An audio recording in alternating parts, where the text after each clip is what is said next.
बिस्मिल्लाहिर्रहमानिर्रहीम अस्सलाम वालेकुम and welcome to my YouTube channel. पिछली वीडियो में मैंने आपसे पार्ट 1 शेयर किया था जिसमें 26 क्वेश्चंस थे एक्सेल के, यानी चैप्टर नंबर 9 के फर्स्ट ईयर कंप्यूटर साइंस के। आज जो रिमेनिंग क्वेश्चंस हैं 25-26 वो करवाता हूँ। चलो स्टार्ट करते हैं। क्वेश्चन नंबर 27 है, how is absolute cell reference entered. ये जो पिछला 26 और 25 क्वेश्चन था उसमें मैंने एब्सोल्यूट रेफरेंस आपको समझाया था कि एब्सोल्यूट रेफरेंस में जब हम एक फार्मूला को कॉपी करके कहीं पेस्ट करते हैं और उसके कॉलम से पहले डॉलर का साइन और रो से पहले डॉलर का साइन अगर ये लगा दें तो वो पिछली जितना भी फार्मूला था उसको आगे इम्प्लीमेंट नहीं करता। तो वो मैंने करके भी दिखाया था। आप पिछला 1-2 क्वेश्चन देख लें, आपको उसमें समझ आ जाएगा। पिछली वीडियो का लिंक यहाँ नीचे डिस्क्रिप्शन में आपको मिल जाएगा। क्वेश्चन नंबर 28 है, defined formula in Excel. Formula क्या होता है? पेपर में एक एमसीक्यूज बहुत ज़्यादा दफ़ा आया हुआ है कि एक्सेल का हर फार्मूला किससे शुरू होता है? इक्वल साइन से। तो ये कैलकुलेशंस करने के लिए इस्तेमाल होते हैं। अब कोई भी डाटा या उस डाटा का कोई रिजल्ट हमने शो करना हो, जैसे लेट्स सपोज के यहाँ पर ये देखें, यहाँ मुझे सम करना है या मैं चाह रहा हूँ कि इस ये जो जितनी भी वैल्यूज़ हैं इसमें से हमें जो टोटल करके ना वो यहाँ पर शो कर दें। तो टोटल करने के लिए फिर हम क्या करेंगे? इज इक्वल टू सम लिखेंगे, ब्रैकेट ओपन, तो फिर यहाँ से रेंज बना लेंगे। रेंज बना के एक ब्रैकेट है, क्लोज करने की जरूरत नहीं, एंटर करूँगा तो देखें यहाँ 343 आ गया। ये सम करने का एक तरीका है, इसको ड्रैग कर दें, सब का ये सम कर देगा। अदरवाइज आल्ट के साथ इक्वल का बटन प्रेस करें फिर भी ये लेफ्ट से सम कर देगा, एंटर करें तो ये सम आ गया, फिर भी 343 ही है। तो ये सम का फार्मूला जो कि मैं यहाँ पर यूज़ किया है, तो ये फार्मूला है। इसी तरह से ये एक्सेल में इक्वल साइन के साथ यूज़ होता है। नेक्स्ट क्वेश्चन है, give example of formula in Excel. Excel में फार्मूला की मिसाल दें। आप ये कोई भी कर सकते हैं। यहाँ पर जैसे लिखिए is equal to C1 + C3, यानी C1 एक सेल एड्रेस है, C3 एक और सेल एड्रेस है। इन दोनों को सम करेगा वो। C1 में जो भी वैल्यू होगी, यानी कॉलम C और row number 1, column C row number 3, 1 और 3 में जो जो वैल्यू होगी वो सम करके यहाँ शो करवा देगा। नेक्स्ट है, why are parenthesis important in formulas में जो स्मॉल ब्रैकेट है ये वाली, इनको पैरेंथेसिस कहते हैं। ये स्मॉल ब्रैकेट्स क्यों ज़रूरी हैं? देखें, फार्मूला जब भी एक्सेल में लगेगा इज इक्वल टू से स्टार्ट होगा, आगे उस फार्मूला का नेम आएगा और उसके साथ उसका जो कॉन्टेक्स्ट है वो सबसे पहले शुरू होगा पैरेंथेसिस से, यानी स्मॉल ब्रैकेट से। अब ये सारे एक्सप्रेशन से पहले लगाई जाती हैं। अब क्यों? क्योंकि इसके अंदर जो प्री डिफाइंड कुछ ऑपरेटर प्रोसीजर्स हैं वो इस ब्रैकेट के अंदर ही होते हैं। इस वजह से ये सारी यूज़ की जाती हैं। जो कुछ इसमें होता है वो काम पहले किया जाता है। मसलन अगर यहाँ सम लिखा जाए तो वो पहले सम करेगा। इसके अंदर अगर कोई डिवीजन का फार्मूला ऐड कर दिया बना के तो वो फिर डिवाइड कर देगा। तो पैरेंथेसिस इसलिए इस्तेमाल की जाती हैं ताकि जो भी इसके अंदर होगा, जो भी काम उसको करने को कहा जाएगा वो वहाँ से वो कर देंगी। नेक्स्ट 32 क्वेश्चन है कि फार्मूला लिखें, आपने एवरेज निकालनी है B2 और B3 की। सारी बात है, एवरेज होता है कि जितनी भी वैल्यूज़ हैं उन सबको सम करें, उनकी तादाद से डिवाइड कर दें। तो चूंकि यहाँ पर 2 वैल्यूज़ हैं B2 + B3, तो डिवाइडेड बाई 2। इसमें आपने ख्याल करना है कि ब्रैकेट लाजमी लगानी है। अगर सपोज कर लें मैं ब्रैकेट के बगैर यहाँ पर सिर्फ B2 और B3 का सम लिख दूँ तो उसका मतलब क्या होगा? अगर मैं सिर्फ ये लिखूँ कि B2 + B3 और इसको डिवाइड कर दूं 2 पे, इसका मतलब है कि सिर्फ ये जो B3 है ये सिर्फ 2 पे डिवाइड हो रहा है। इसका मतलब ये है। इस वजह से यहाँ आपको पैरेंथेसिस लाजमी यूज़ करने पड़ने। यानी पैरेंथेसिस का मतलब क्या है कि पहले B2 और B3 को वो सम करेगा। पहले B2 और B3 को सम, जो आंसर आएगा उसको 2 पे डिवाइड करेगा। तो ये चूंकि 2 वैल्यूज थी इस वजह से 2 का एवरेज। अगर होता यहाँ पर 5 सेल्स होते हैं, उनको जमा करना था, उनको जमा कर फिर 5 से डिवाइड करना था। ये एवरेज निकालने का फार्मूला है। ये भी 32वां भी हो गया। आगे फार्मूला लिखें जनाब, D4 और E7 की वैल्यू को सम करना है। तो ये ब्रैकेट के साथ भी आप कर सकते हैं, ब्रैकेट के बगैर भी आप कर सकते हैं। तो ये दोनों तरह से आपका formula is equal to D4 plus E7 अगर लिख दें वो भी ठीक है। 34 है write formula add values cells A4 5 6, ये भी वही बात है, इज इक्वल टू के साथ आप A4 A5 A6 ये पैरेंथेसिस के साथ भी लिख लें फिर भी ठीक है, पैरेंथेसिस के बगैर भी लिख लें फिर भी ये सम कर देगा अगर इक्वल स्टार्ट में लगा होगा। तो 34 भी हो गया। 35 पे आ जाए, what is function in Excel.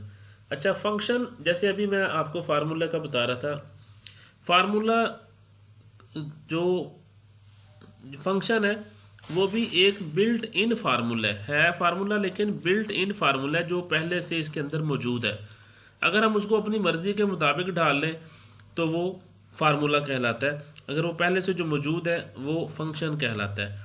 अब फंक्शन क्या करता है कि ये भी कैलकुलेशंस करता है, आप अपनी रिक्वायरमेंट्स के अकॉर्डिंगली उसको यूज़ कर लेते हैं। जैसे अभी मैंने आपको सम का लगा के दिखाया, उसे मैं फार्मूला कह रहा था, तो ये है वो भी फार्मूला, उसको फंक्शन भी आप कह सकते हैं। क्यों? उसके अलावा जो फंक्शंस हैं वो एफिशिएंट और क्विक हमें तरीका बताते हैं कैलकुलेशन परफॉर्म करने का। ठीक है जी, तो ये तो बात होगी कि फंक्शन होता क्या है एक्सेल में। उसके बाद है 3 पार्ट्स बताएं फंक्शन के। फंक्शन की देखिए 3 चीज़ें। पहली बात ये कि इक्वल से स्टार्ट होता है, ये एक हिस्सा हो गया। उसके बाद इसके साथ फंक्शन का नेम आएगा, जैसे अभी मैंने आपको सम का करके दिखाया तो मैंने यहाँ पर सम लिख दिया, ये दूसरा हिस्सा हो गया। उसके बाद इसका तीसरा हिस्सा जो पैरेंथेसिस के अंदर लिखा होता है, जो पैरेंथेसिस के अंदर आता है इसको आर्गुमेंट्स कहते हैं। तो ये तीसरा हिस्सा इसका हो गया। तो पहला इक्वल का साइन होगा, दूसरा उसका नेम हो जाएगा और तीसरा आर्गुमेंट हो जाएगा जो ब्रैकेट्स के अंदर पैरेंथेसिस के अंदर लिखा जाता है। तो ये 3 पार्ट्स हैं एक फंक्शन के। उसके बाद इसकी एग्जांपल लिखें, वो आप अभी लिख सकते, अभी मैंने आप बता दिया तो आप लिख सकते हैं। इज इक्वल टू, चले सम कर लें, B3 से B10 तक ये रेंज बनी हुई है। रेंज पहले पिछली वीडियो में मैंने बताया था क्या होती है, और ये कॉलम्स के साथ सेपरेट किया जाता है। आगे आर्गूमेंट्स क्या होते हैं, ये भी अभी मैंने बताया कि पैरेंथेसिस के अंदर जो कुछ लिखा जाता है किसी फंक्शन के, उनको आर्गूमेंट्स कहते हैं। तो 3 हिस्से हैं, पहला इक्वल्स का, दूसरा उसका नाम, तीसरा आर्गूमेंट्स। तो ये तीसरा जो पार्ट है उसको आर्गूमेंट कहा जाता है। आगे 39 क्वेश्चन है कि फार्मूला में और फंक्शन में क्या फ़र्क है। देखिए फंक्शन भी फार्मूलाज हैं लेकिन बिल्ट इन फार्मूलाज हैं जो इसके अंदर मौजूद हैं।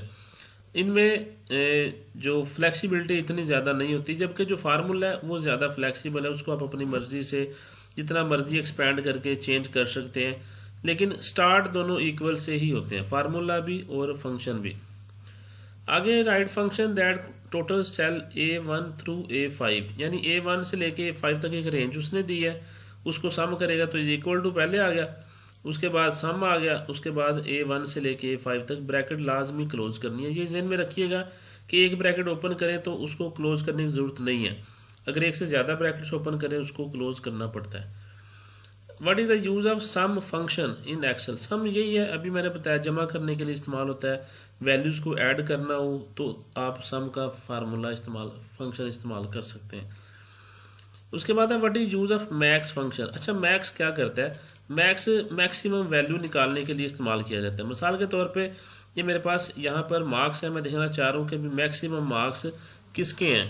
तो मैं क्या करूँगा, is equal to MAX bracket open कर लूँगा, रेंज बनाऊँगा कहाँ से कहाँ तक। मैं चाह रहा हूँ ये जो 4 मार्क्स हैं इनमें से वो निकालें मैक्सिमम। एंटर करें तो उसने कहा जी 99 मैक्सिमम मार्क्स। मैं अगर यहाँ ड्रैग कर दूँ इन सब को तो यहाँ से 99 मार्क्स, फिर 89, 96 जो जो मैक्सिमम है वो मैं यहाँ से निकाल सकता हूँ। इसी तरह मिनिमम भी आप निकालना चाहें तो मिनिमम का भी फार्मूला इज इक्वल टू मिन, ब्रैकेट ओपन कर लें, रेंज बना लें, इसमें से वो एंटर करें तो मिनिमम वैल्यू भी आपको निकाल के दे देगा कि मैक्सिमम कितनी है और मिनिमम कितनी है। तो ये इस तरह करके ये 2 फंक्शंस आप यहाँ से यूज़ कर सकते हैं। नेक्स्ट 43 क्वेश्चन है, लिस्ट एनी 5 फंक्शंस। 5 फंक्शंस कौन कौन से हैं, सम का, मैक्सिमम का, मिनिमम का, फिर एवरेज का। एवरेज भी कैलकुलेट अभी मैं आपको करके दिखा देता हूँ। उसके अलावा SQR स्क्वायर रूट के लिए इस्तेमाल किया जाता है, ये है। इसके अलावा काउंट का फंक्शन है, ठीक है, काउंट का, काउंट ए का, ये सारे के सारे मैक्सिमम है जो फंक्शन है जो कि यहाँ पर आपको नज़र आ रहे होंगे।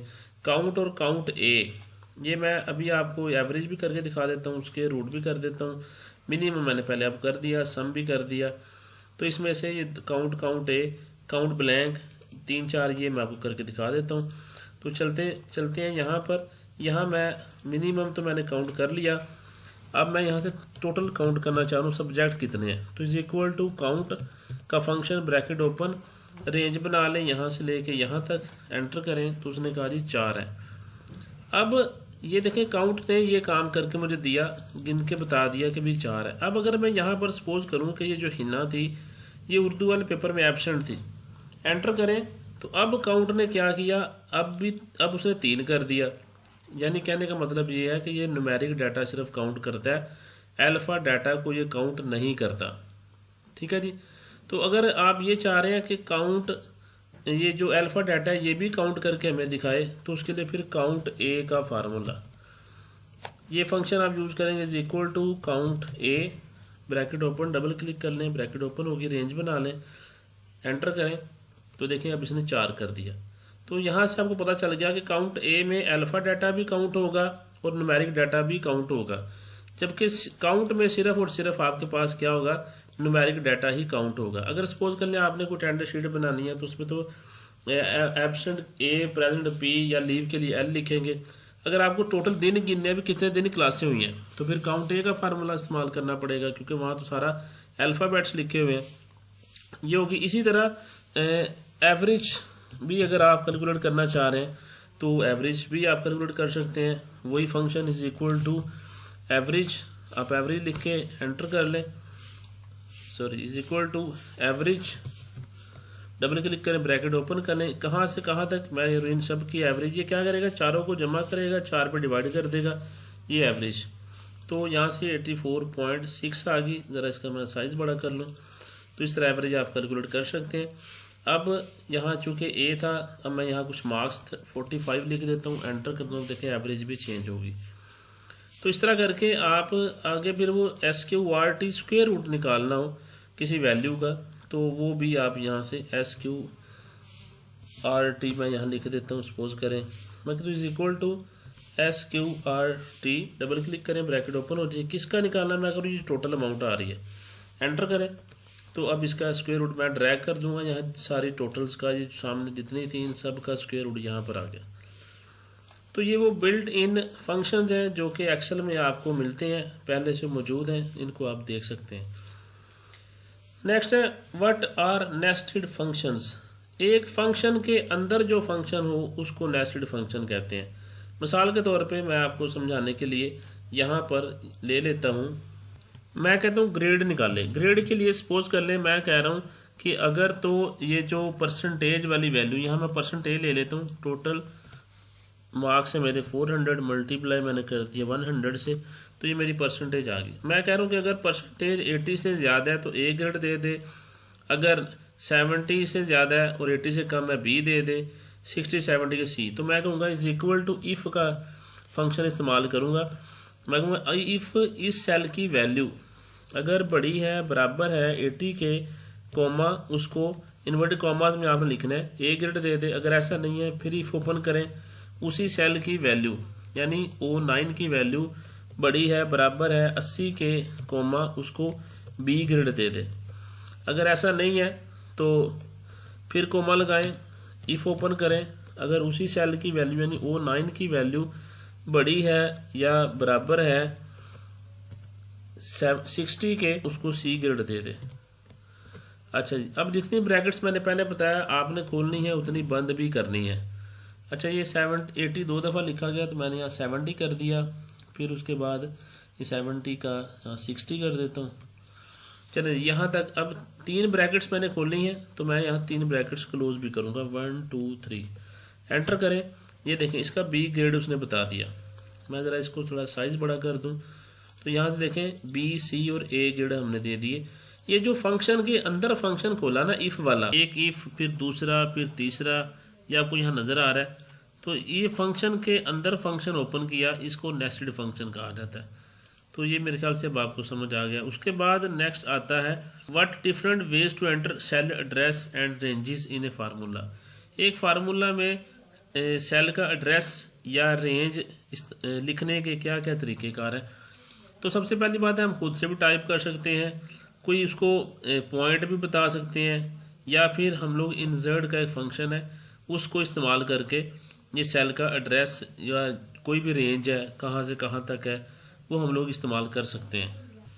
नेक्स्ट क्वेश्चन है कि दो वर्कशीट्स किस तरह लिंक होती हैं। ये पिछली वीडियो में वैसे मैंने आपको बताया भी था, चले मैं यहाँ आपको दोबारा बता देता हूँ। पहली बात है कि सपोज कर लें कि यहाँ पर जो शीट 1 है मैं चाह रहा हूँ इसमें मेरे पास ये जो शीट 2 की ये वाली वैल्यू है, ये सारी की सारी वैल्यू मुझे वहाँ पर शो हो। यहाँ जो कुछ कोई भी वैल्यू आएगी वहाँ शीट 1 में मुझे शो हो।